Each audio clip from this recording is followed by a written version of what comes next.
This guy's channel is I don't know how new it is, but like I really like his videos, and I've wanted to react to his stuff on here for a little minute. We'll probably do this in like one more video, and I'll get to cooking up.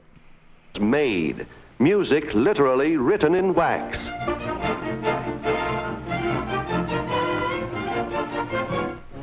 Two different stampers are used in the machine at the same time to press the two sides of the record simultaneously.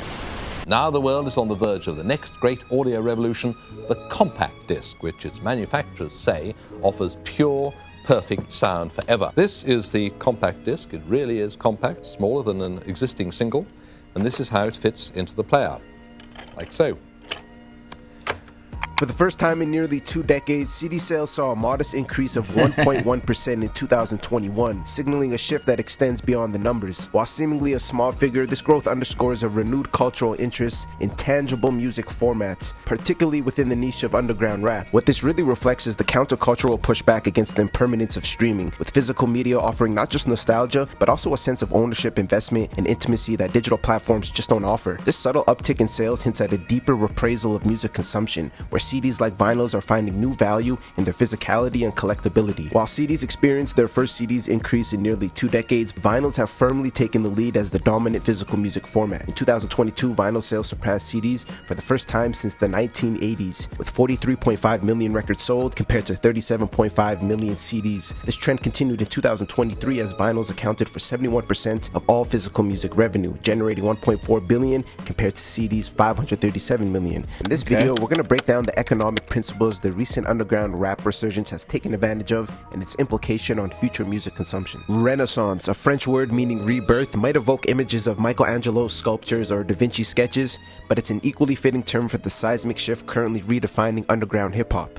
In the Renaissance rap era, scarcity fuels value, exclusivity breeds cultural capital, and autonomy has become the ultimate currency. Artists like Makami, Rock Marciano, and the late great Ka have crafted a movement where artistry takes precedence over accessibility, leveraging limited edition vinyl pressings, digital exclusives, and direct-to-fan sales to build a sustainable and self-determined ecosystem. This revival of the underground mirrors the resurgence of vinyl records in a profound way. Both emphasize tangibility, collectability, and the departure from mass commodification. Just as vinyl sales have eclipsed CDs by prioritizing the physicality and the ritual of music consumption, the Renaissance rap era rejects the oversaturation of streaming by offering music as a rare, valuable commodity. For instance, before his sudden and tragic passing, the late great Ka released his latest project, The Thief Next to Jesus, on his website for download at $30 a pop.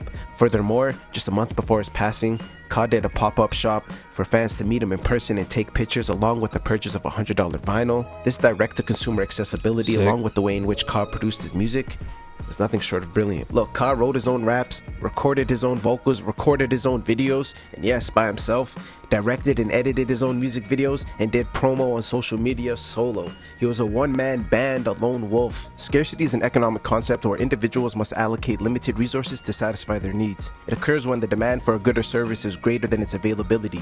Malcolm's Gawd album is a prime example of an artist taking advantage of this principle.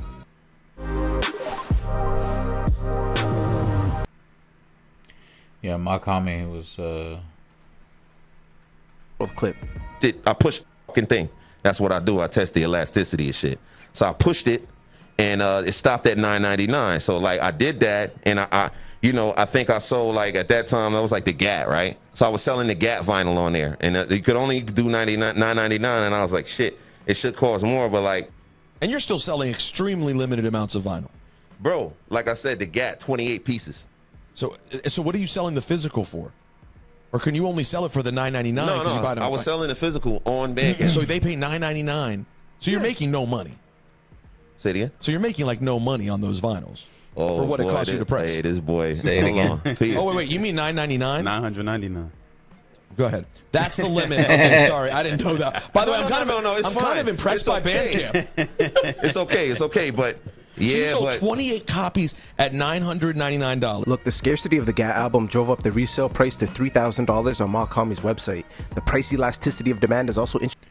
And obviously, bro, like if you're an artist listening to this, like you're not gonna put some shit out, sell it for $3,000 just because it's limited, and sell out just because you do it. That's not how that shit works. But out of all the artists I know, who have even made an attempt to sell their music versus just stream, those guys have seen a great benefit just from taking that step. You know what I mean? But yeah, him making it limited is definitely crazy. I'm sure not many people are willing to go that far and make their shit limited, because it's sort of taught to independent artists to do the exact opposite and go and be everywhere and have every social media and be on every street. You know, to have just one medium, like I don't think a lot of people are ready to do that kind of thing, like for that kind of commitment and decision. Interesting here. Despite the high prices, fans still buy, indicating inelastic demand for the simple fact that it's seen as a collector's item. Wu-Tang would take this idea even further with their album Once Upon a Time in Shaolin. This album stands as one of the most audacious experiments in music's intersection with art, commerce, and scarcity. Released in 2015 as a single one-of-a-kind physical copy, housed in a silver and nickel box, the album was designed to subvert traditional consumption of music in the streaming age. Auctioned for $2 million to the infamous Martin Shkreli, the album's scarcity elevated its mystique, I guarantee you that album fucking sucks, dude. Silver Rings put it together. When have you ever fucking liked anything Silver Rings has done? You know? That I'm surprised he sold it at all. He sold it to the perfect person. You know what I mean? The perfect person got that album, bro. Transforming it into a cultural phenomenon. This exclusivity, however, came with controversy, both due to Shkreli's toxic public image and the alienation of Wu-Tang's core fan base, who are excluded from engaging with the music. You're not a Ghostface killer. In 2017, Shkreli was convicted of securities fraud and conspiracy related to the drug pricing scandal. As part of Shkreli's sentencing, he was ordered to forfeit $7.36 million in assets to the federal government. Among the seized items was Once Upon a Time in Shaolin, which he had public. Like, let's be real, that dude is a complete freak. But I also feel like he kind of gets a bad rap, bro, because the way he explained, because, you know, there was outrage about him, like, raising the price of a certain pill from however much to however much. But the way he explained it, it was actually, like, a very good thing that he did that, because it's not like regular people would have to pay that amount and stuff like that. So I do think that dude gets a bad rap, bro. But yeah, fraud. Like, all those dudes do fraud. Come on. Publicly flaunted as a prized possession and purchased for $2 million. The reality of it is that it's now sitting in a temperature-controlled room in the Department of Justice. Really? Yeah. So it's his. He owns it still? Well, he's incarcerated right now. Right. And so I think a lot of his assets has been seized by the government. I think he's still in jail. 2013, Nipsey Hussle redefined what it meant to be an independent rapper with what seemed to be a counterintuitive move. He sold his Crenshaw mixtape for $100 a copy, an audacious price point in a mixtape market dominated by free music on platforms like Dat Piff. With only 1,000 copies pressed, the mixtape was more than just music. It was an economic statement rooted in the principles of scarcity and elasticity. For fans and collectors, owning a Crenshaw tape wasn't just about the music, it was about aligning with Nipsey's ethos of self-worth and independence. It also spoke to the principle of price elasticity. Despite the high cost, the demand for the tapes didn't waver. Let's roll the clip. When you put it out there with this project and the idea, and then you did the 1,000 copies, like, when did you first get a feeling like, okay, this is really gonna work, like this feels right? Man, I was in the studio, and a lot of my niggas that's here with me was in the studio, and we got the website set up, and I tweeted the link. The IamProudToPay.com. Yep. And my PayPal started hitting. I'm pretty sure that's what Lil Russell does too. I was surprised when I got the first Proud one. to Pay. Somebody paid $100 for this shit, and then it kept hitting my shit. And ain't heard none of the music from yet. Nothing. They didn't hear nothing except for the records that I leaked. Leading up to it, which was like. And I'm gonna be real. Like, there was a artist I worked with. I don't know if I talked about this before, and if I have, I'll keep talking about it because. If you have, like, the right amount of, I guess, social currency, right, or trust with people who follow you on social media and listen to your music already, you can do that. You can drop some shit for sale or pre-order and actually have people pay you, you know what I mean? Obviously. But, again, bro, it's a commitment that I think a lot of artists aren't ready to make or are afraid to make, which is sort of the same thing. like 2 or 3. Yeah. And the thing about it is, if you like, if you're selling 1,000 copies for 100 each, whatever the numbers are, you can do the math and see how much you're supposed to make exactly. You know what I mean? So 100 times 1,000, whatever. And it's not like a guessing game of, oh, I hope I can make. I hope. No, it's the game plan is more so, all right, if I sell everything, this is how much I'm gonna have. You know what I mean? So it's a little more structured than just like trying to drop and make some shit shake. You know? And my PayPal just kept hitting, and I kept getting alerts, and I was like, for sure, this about to work. You know what I'm saying? This is gonna work for sure. And I just got real excited. I started talking shit in the studio and like, you know what I'm saying? Getting Gotta say what you talking. The strategy even caught the attention of moguls like Jay-Z, who purchased 100 copies himself. In the wake of Nipsey's untimely death in 2019, the cultural and monetary value of Crenshaw has skyrocketed.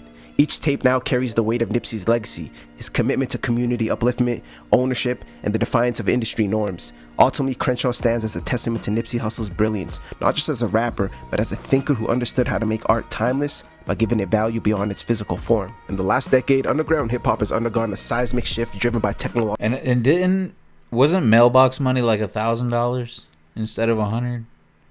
I'm not sure, but I think he did a similar thing with Mailbox Money.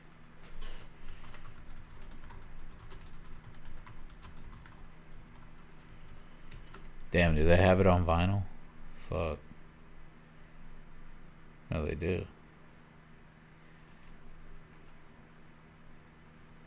$138. I'd get this, bro. Oh, it's only $100. Killa. That's How I Knew. All these songs are so fucking good, dude. Only a Case. Where your money at? All these are so crazy. Overtime is so insane. Yo, Mecca, what's up, bro?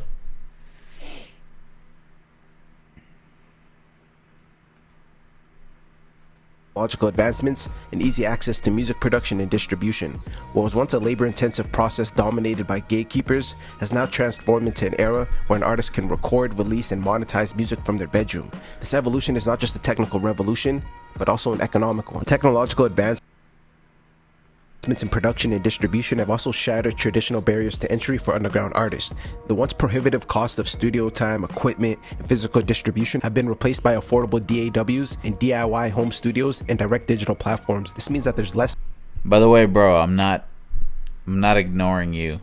All right, I'm on stream, bro. All right, I'm gonna reply to everything. I saw you sent me samples, bro. Please don't kill me, bro. Overhead and more money staying in your pockets. Look, underground legends like Currency pioneered a model of rapid, prolific release. Also, my verse for the shit with me, you, and Rico is pretty much done. Probably gonna record it tomorrow. I think I need like 2 more lines. Pieces flooding the market with high quality music that builds momentum and fan loyalty over time. In one interview, Currency spoke of this strategy. Let's roll the clip. We already put out 4 projects this year. Yeah, I know, but it's 5, do you remember when I used to do them every month? So it was 12 projects every year for like however until they gave me. I know until they did the double XL. When I got that. Yo, Currency fans were fucking eating, bro, for years, dude. I remember every fucking month there was some new Currency shit, dude. I love that shit. It was the best part of being a Currency fan is you'd fucking eat, bro. Cover, I was like, all right, that's why I did that. Yeah. Like, for sure, that's why I did that. And I tell people that all the time. I'm like, you should probably try to put out a tape every month. Like, I don't know how crazy that is. It shouldn't bro, be people aren't ready for that kind of rap, work, bro, for real, because the shit's coming out of your body. You know what I'm saying? So just fucking do it. You know what I'm saying? Put out the tape every month. And the people who slept on you in January, by August, they'd be like, all right, let me try. Yeah. That's how I came up on Max B, and that's my favorite rapper. Yeah. I just was like, well, shit, I seen this dude picture a couple times, like on the same blogs where I'm checking for myself at. So I'm like, oh, that was you. You know what I'm saying? I didn't even know. Yeah, and then after that, you go back and you do the due diligence and you get all the other shit. So you don't believe in oversaturation as a theory? No. I don't really, not in music. I don't really understand. Like maybe in like clothes or like movie franchises. We all hate ads. That's a fact. The real question is, why don't you have an ad blocker? Let me get some likes, the internet yo. is so overrun. I'll skip this ad. Let me get some likes.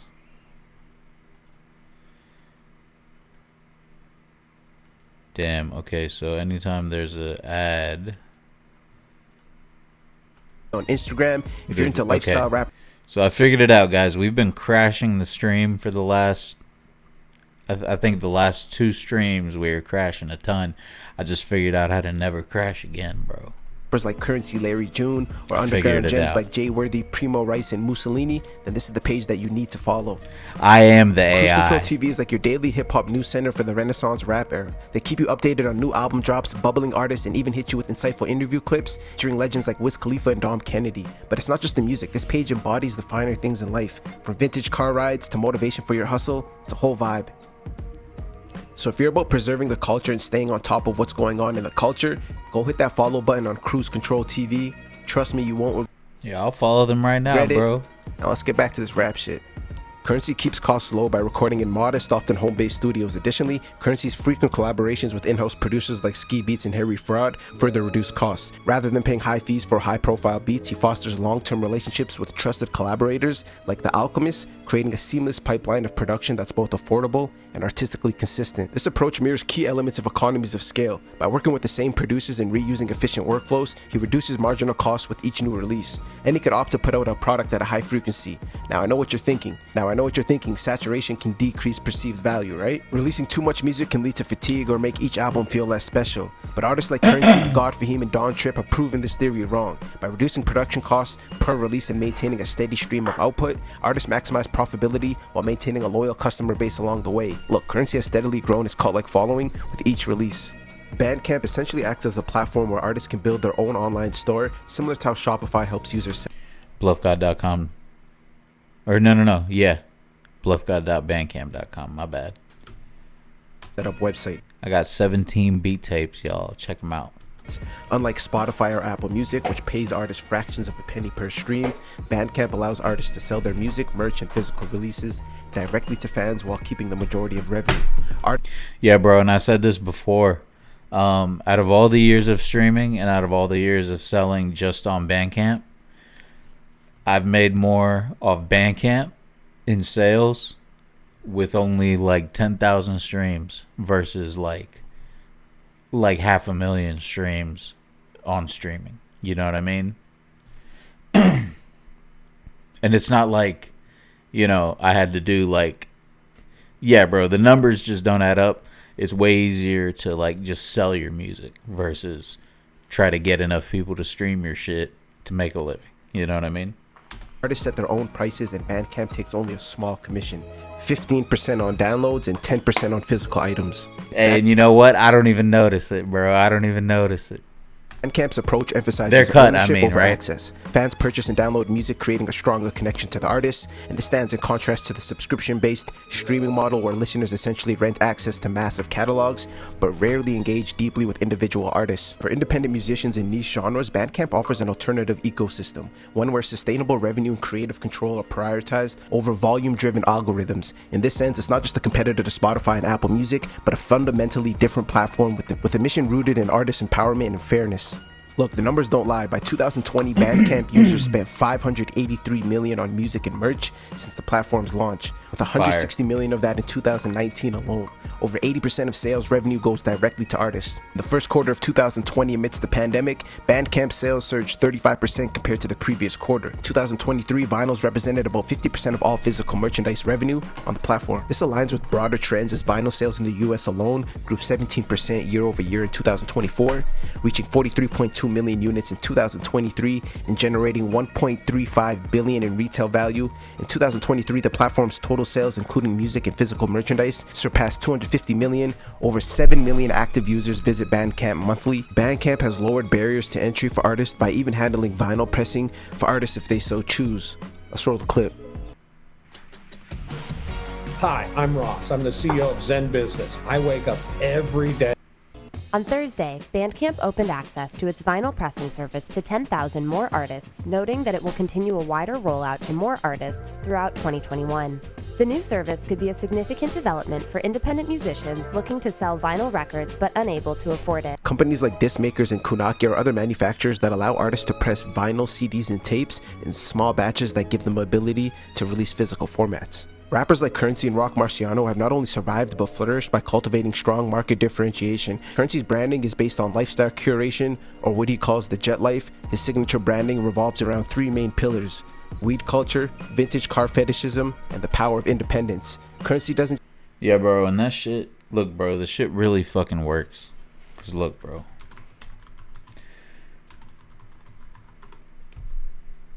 There's this dude, Maze Overlay, right? He's an underground rapper.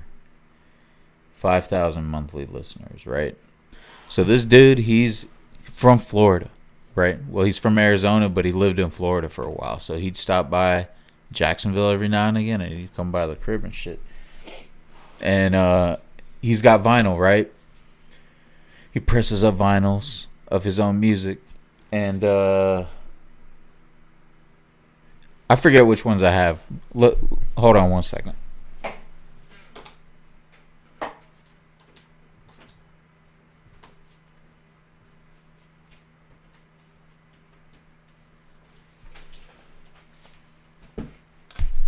So yeah, I have a few of his vinyls. They're signed and shit. They're fucking dope, bro. You know what I mean? Right? It's fucking sick. Some crazy Japanese shit off on the side, you know what I mean? You can see the backs. Shit is fucking sick, dude. You know? Vinyls are colored. You know what I mean? This thing is fucking pink. You know what I mean? The shit is dope. And people buy them, you know what I mean, from him. And he does like well enough to, you know, be able to do that with 5,000 monthly listeners on Spotify or whatever. Now, the crazy thing about the vinyls, let's look it up on Discogs real quick.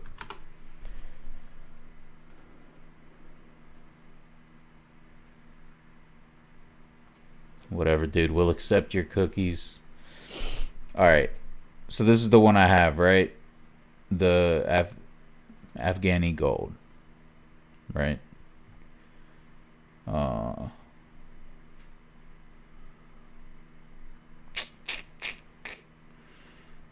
see. Yeah, anyway, there's a bunch of different versions of them. So let me look at the actual pricing. Shop now. Alright, so 75, 200, you know, 150, 88 euro, 60 euro, 70 euro. Right, so he might have sold it for 30, 50 bucks for the vinyl, and then the resale on these is like pretty insane. Let me look up his other albums real quick on vinyl. I don't know. Is it only showing me that?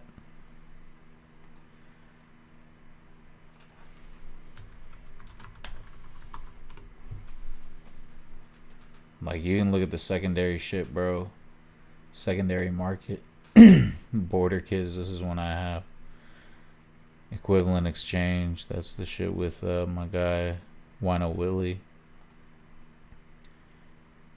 You know, this is one of the ones I have. Pharma Beats. Alright, resale on this isn't too crazy, you know what I mean? Goes up to like 60 bucks. You know, resale on this goes up to about 80, 150. You know, like the actual tangible music is like, it's a totally different game from just streaming, bro. You know, you press up a good enough project, you could sell like 80% of your copies, keep 20 for later, and just resell your own shit on Discogs. You know, 90 bucks, whatever. I think I had that one. I don't remember. Just sell music, but an aspirational lifestyle where Point is, dude, it fucking works, dude. It fucking works. So if you're an artist, get off that streaming tit, dude. Get off that streaming shit. You know, Curtis King might call you out and say you're fucking copying him and shit. Who gives a fuck? Take that extra step. Take that pride in yourself. You know what I mean? Where the pressures of time and conformity melt away in a haze of nostalgia. And THC, the New Orleans rapper, has spent over a decade honing his brand that is less about traditional tropes and more about lifestyle curation. Currency's aesthetic isn't loud, it's cool, calm, collected like his persona. Furthermore, Currency was among the first artists to feature daily vlogs on his YouTube, courtesy of Johnny Shipes. These videos gave our fans an intimate glimpse into Currency's lifestyle, including recording sessions, smoke sessions, and a few infamous episodes. Currency's output, which includes a staggering number of albums and mixtapes, mirrors the mechanics of a small luxury brand. The Jet Life apparel line acts as an extension of his music, pulling in fans deeper into his universe. Look, his audience isn't just buying into his tracks, they're buying into a mind state of carving your own lane and having the consistency and persistence to believe in it. Now contrast this with Rock Marciano, whose brand differentiation is rooted not in lifestyle, but more in song. Damn, Nugs, you gotta chill, bro. You're fucking up the editing, man. That's already the second time in this video where like he fucked up on the editing, man. And aesthetics. Rock's early decision to strip his beats of drums, long considered the backbone of hip-hop, redefined the sound of underground hip-hop, and reshaped the entire genre during what I like to call the Renaissance era of hip-hop. Those minimalistic beats, you know what I'm saying? People listening to my production thinking like, okay, you know, some of the tracks had drums, but a lot of them didn't. They were sitting around waiting, yo, when the drums gonna come in, you know what I'm saying, or whatever the case may be. So I think it was the minimalistic approach. A lot of people was like, you know what I'm saying? It was a little off, you know, standoffish to it. Yeah, I didn't get it. Facts, like, you know what I'm saying? You date 10 years back, wasn't nobody doing it like this. You know what I'm saying? Like, it's 10 years ago when I made Mossberg and then reloaded and stuff like that. So this sound was kind of like abandoned, and also I felt like I even, you know, cavaliered even went further, you know what I'm saying, as far as like, you know, the approach, you know what I'm saying, this approach in making music. Think of Rock Marciano as the architect of rap. He strips away what's unnecessary to emphasize texture and space, creating a haunting elegance that forces listeners to hang on to every word. His most recent album with The Alchemist, The Skeleton Key, was put up for download on his website for $30, and a couple weeks later it was posted on all streaming services for the general public. Larry June is a fascinating case study in how modern underground hip-hop intersects with economic. That's the play right there, bro. That's the play right there. Put it up for sale first, and then let people buy it, and then let it go on streaming after, bro. Streaming should be your commercial, bro. Period. That's all it needs to be, bro. Economic principles, particularly in consumer sovereignty and accessibility. Like Currency, Larry has etched out his own niche and brand identity, which is founded on wellness, financial literacy, and overall chill vibes, creating a unique niche for fans who want positive motivational rap. His organic branding is reinforced with slogans like "Good Job, Larry" and "Sock It To Me." His merchandise, including juicers, orange-themed products, and vinyl releases, creates a monopoly on his health-focused hip-hop niche. Larry June even has bike rides with fans to promote his album. Local rapper Larry June and some of his fans cycled through the streets of San Francisco today. This was part of his event called Bike with Larry. Gets quite a few people to show up. The goal is to promote getting outside, being active, generally enjoying a healthier lifestyle. Look, the truth of the matter is the underground rap scene is thriving like never before, and the best thing about it all is that artists now have control of their destiny. I go by the name of Nugs, and this is that dope shit. Bothered by background noise of video and... True, bro. Shout outs to Nugs, that